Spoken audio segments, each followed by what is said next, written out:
This is Curious Minnesota, a Star Tribune project that sends staff from the state's largest newsroom hunting for the answers to great questions we receive from you, our readers. We're here to answer everything you want to know about the state's people, places, and culture. Welcome to Curious Minnesota. I'm your host, Erica Pearson. This episode of Curious Minnesota is sponsored by Primrose Schools and the Minnesota Historical Society. Before we get into today's show, I wanted to let you know about a fun Curious Minnesota event that's coming up.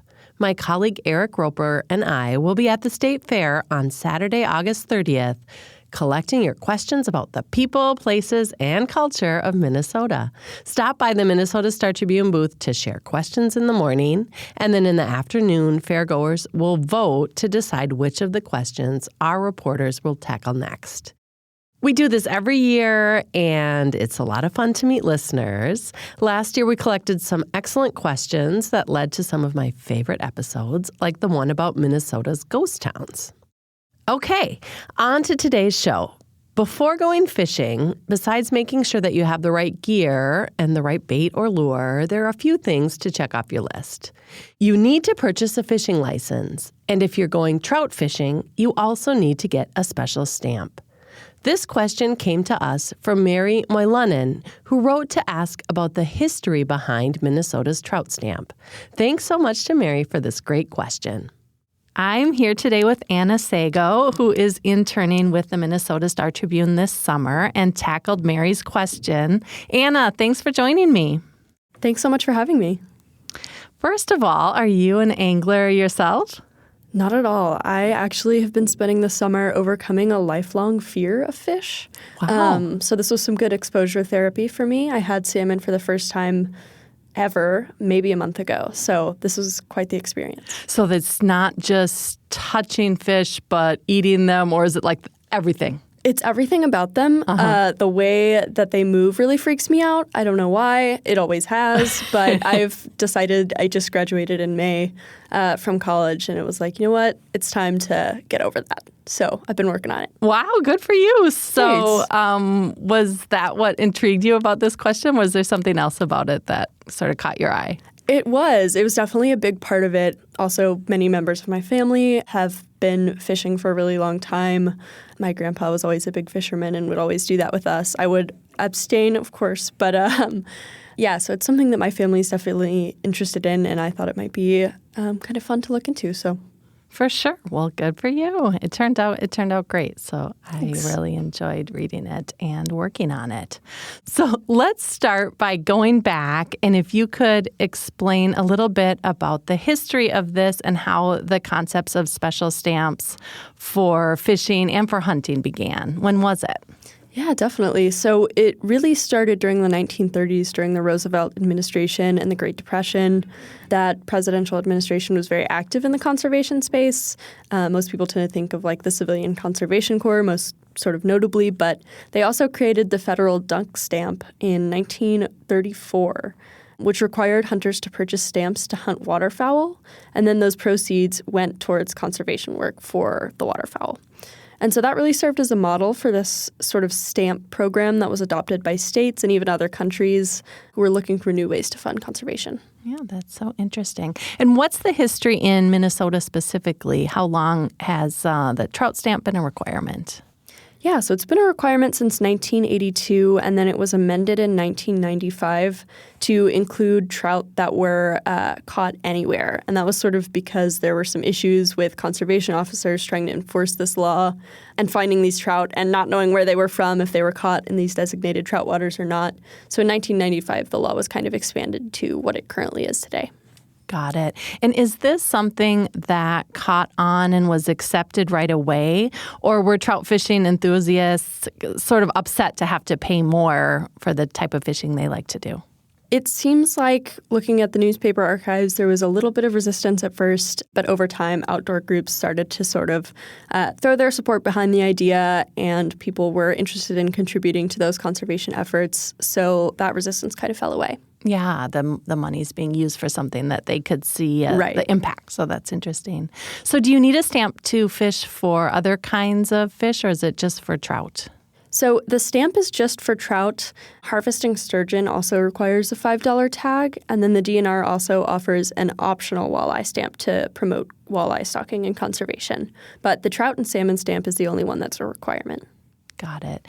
And it also, like many of these wildlife stamps, includes an art contest. Could you tell us a little bit about that? Yeah, absolutely. So they hold a contest every year. This year's winner was Mark Thone from Shakopee. He designed the 2025 stamp. He's a pretty prolific wildlife artist. He also won the 2024 pheasant stamp contest. Got it. And it is a really beautiful image. You should check out Anna's article and take a look at the stamp. Okay, so tell us a little bit about how much money the trout stamp brings in and how it gets spent. Yeah, so in 2024, the stamp brought in about $1.1 million. And so by statute, 90% of that has to go towards restoring and maintaining trout habitat, purchasing easements, and then rearing and stocking trout. Got it. And what are easements? Yeah, so easements are basically just a purchase that the DNR makes, a one-time purchase from private landowners to give anglers access to the water where trout live. So if you have a property that's right on the waterway, it would essentially just be access to that waterway. Got it. Okay. To answer this question, you got to see some of the work that the DNR does in person. Can you tell us a little bit about that and what it was like to watch? Yeah, absolutely. So I went to the trout hatchery in Lanesboro to see where the trout are raised and how they're stocked in trout streams and lakes. And it was really cool to get to see every step of the process from, sort of the very youngest fish to the fish that are being used to breed new eggs, and then also the fish that are about to be released. So there's a lot of work that goes into it. These hatcheries raise around 1.7 million fish per year. So there was just a massive amount of fish on this property. And there's really a lot of work that goes into raising that many. Yeah, I liked how you described it like a farm, and it is a farm. Mm-hmm. Yeah, it's a fish farm. When you were watching the technicians, is it really physical work to load up all of these fish? How do they do it? Yeah, definitely. It really can be. The way that they load the fish from sort of the ponds where they're being held onto the trucks to take them out to stock them, it can kind of depend on what truck they're using, how big the fish are. But for the stocking that I got to see in Chatfield, they basically took something that sort of looked like a baby gate almost and kind of ran it through this big, long raceway is what they called it. It sort of looks like an Olympic, lap pool, and sort of caught all the fish at the very end and then actually loaded them onto a tank on the back of a truck, one net at a time. So it was definitely very physical work. There are other ways to do it that involve sort of suction and things like that. But yeah, it can definitely be really, really physical. Yeah. Wow. That's so interesting. And stocking isn't the only thing that's funded by this stamp, though. And let's get into that after the break. At Primrose, our balanced learning approach means exploring academic skills and life skills, combining purposeful play with nurturing guidance from teachers, and setting children up for success in future classrooms. Learn more at primroseschools.com/Twin Cities. History doesn't only exist in the pages of a book. History exists all around us. You just have to dare to look. Listen to Minnesota Unraveled, a podcast from the Minnesota Historical Society. Subscribe wherever you get your podcasts. Okay, we're back. Okay, so what else does the DNR do with trout stamp funds? I know you touched a little bit, but I'd love to hear some of the specifics.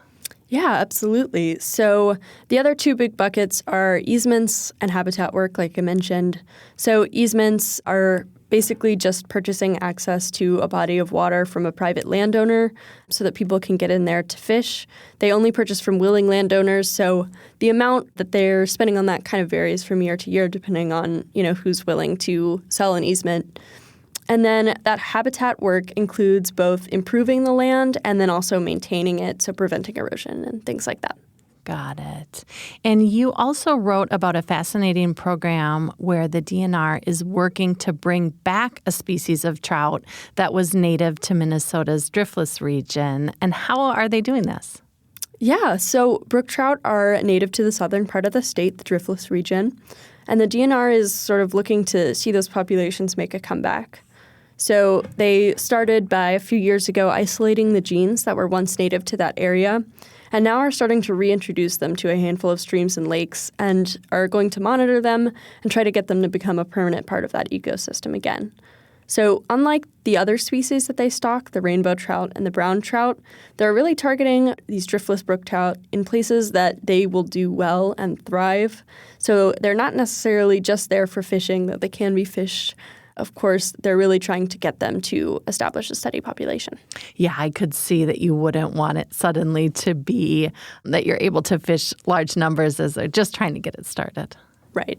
Okay, so what was the most interesting thing that you learned working on this for Curious? Yeah, it was just really, really cool to get to see the stocking process.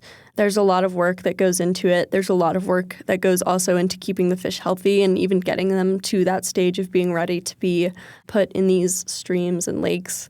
It's definitely easy to take for granted just how much work raising fish can be. I think we've all had a goldfish and, you feed it once a day and forget about it. But they're really putting a lot of work into making sure that the fish are quality. So that was really, really cool to see. And it did not smell like fish one bit, which was very impressive to me. So. Yeah, that's so interesting. So did you get any interesting feedback or comments from readers after this Curious Minnesota story came out? I haven't heard too much so far. I hope it's helpful and useful to people, but... Yeah, I noticed myself. I was just in the Cuyuna recreation area, and we were just swimming, but I noticed at the mine lakes that they stock with trout, there were signs saying a special stamp was required. So I was glad to have your information at the ready to understand why those signs were there. Do you think fishing is something you're going to try in the future? I don't know. I might pick it up, if I'm with a family member or a friend who really, really loves it. Some of them do. But, yeah, who knows? Well, thanks so much, Anna. Thank you. Okay, that's it for today's show. We will be taking a break on Monday, September 1st for the Labor Day holiday, and then we'll be back to our regular schedule. Don't forget to stop by to see us at the State Fair on August 30th. You can read all of our Curious Minnesota stories online at startribune.com/curious. Thanks so much to Matt Gilmer for editing this podcast. And if you have feedback for us or a question you'd like us to answer, just send us a note, curious@startribune.com. Thanks for listening to Curious Minnesota. We want to hear from you. Ask questions and read more stories online at startribune.com/curious. Our show is recorded at the Star Tribune's headquarters in beautiful downtown Minneapolis, and our music is produced by Matt Gilmer. If you like the show, please rate us on iTunes or leave a review. And until next time, stay curious.